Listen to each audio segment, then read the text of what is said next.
नमस्कार श्रोतेहो.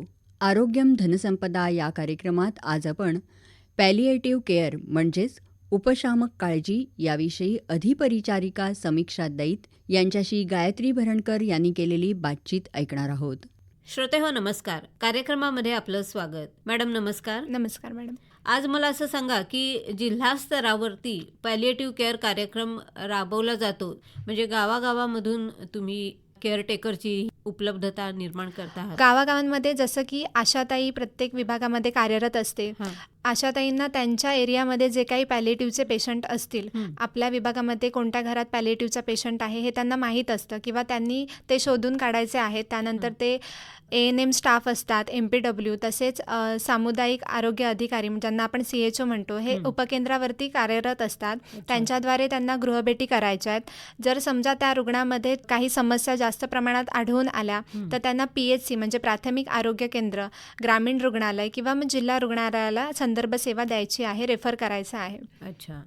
बरं, आता असं सांगा की पॅलिएटिव्ह केअर ही घरच्या घरी मिळू शकते का? हो, घरच्या घरी नक्कीच मिळू शकते. अनेक वेळा पॅलिएटिव्ह केअर सेवा ही घरच्या घरीच दिल्या जातात. यामध्ये आरोग्य कर्मचारी रुग्णाच्या घरी भेट देऊन तपासणी करतात आणि आवश्यक उपचार व मार्गदर्शन दिले जाते.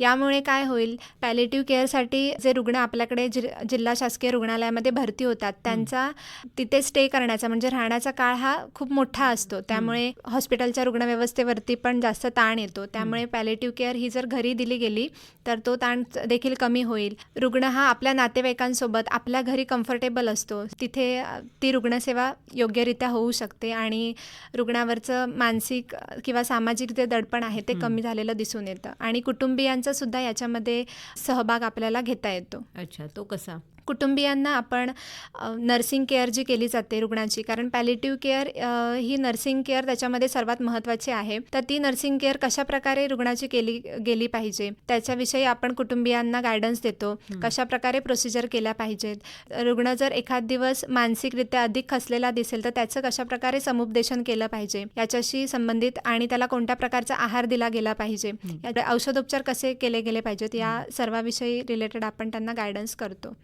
पॅलिएटिव्ह केअरमुळे रुग्णाला नेमके कोणते फायदे होतात?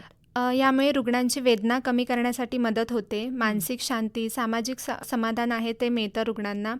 झोप आणि भूक जी असते त्याच्यामध्ये सुधारणा आलेली दिसून येते. कारण हॉस्पिटलमध्ये जेव्हा आपण एखादा रुग्ण असतो तिथे इतर रुग्ण देखील असतात. वातावरण रुग्णाला साजेसं नसतं, त्यामुळे तो व्यवस्थित खाऊ शकत नाही, झोप व्यवस्थित होऊ शकत नाही. तेच जर घरी असेल तर तिथे रुग्ण व्यवस्थित राहू शकतो आणि पॅलिएटिव्ह केअर उत्तमरित्या दिल्यामुळे रुग्णामध्ये नक्कीच आपल्याला सुधारणा होताना दिसून येते. अच्छा. बरं मॅडम, कितीही म्हटलं तरी नाण्याच्या दोन बाजू जशा असतात तसं जसे चांगले फायदे आहेत हे जसं लोकांच्या लक्षात येतं तसं काही गैरसमज पण त्यावेळी निर्माण होत असतात.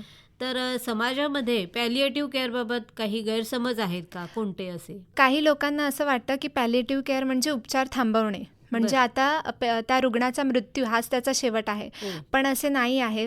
पॅलिएटिव्ह केअर हा शेवटचा टप्पा नाही आहे, पण प्रत्यक्षात ही सेवा रुग्णाच्या जीवनाची गुणवत्ता सुधारण्यासाठी आपण दिली जाते. त्यामुळे आपण असं म्हणू शकत नाही की पॅलिएटिव्ह केअर म्हणजे आता रुग्णाचा मृत्यूकाळ जवळ आलेला आहे. तर त्याला योग्य ती सेवा देऊन आपण त्याचं आयुष्यमान वाढवू शकतो किंवा ज्या काही त्याच्या मृत्यूसमयी वेदना होणार आहेत त्या आपण कमी करण्याचा प्रयत्न करू शकतो. श्रोते हो, याबद्दल आपण अधिक माहिती उद्याच्या भागात घेणार आहोत. नमस्कार. पॅलिएटिव्ह केअर म्हणजेच उपशामक काळजी याविषयी अधिपरिचारिका समीक्षा दैत यांच्याशी गायत्री भरणकर यांनी केलेली बातचीत आत्ताच आपण ऐकलीत.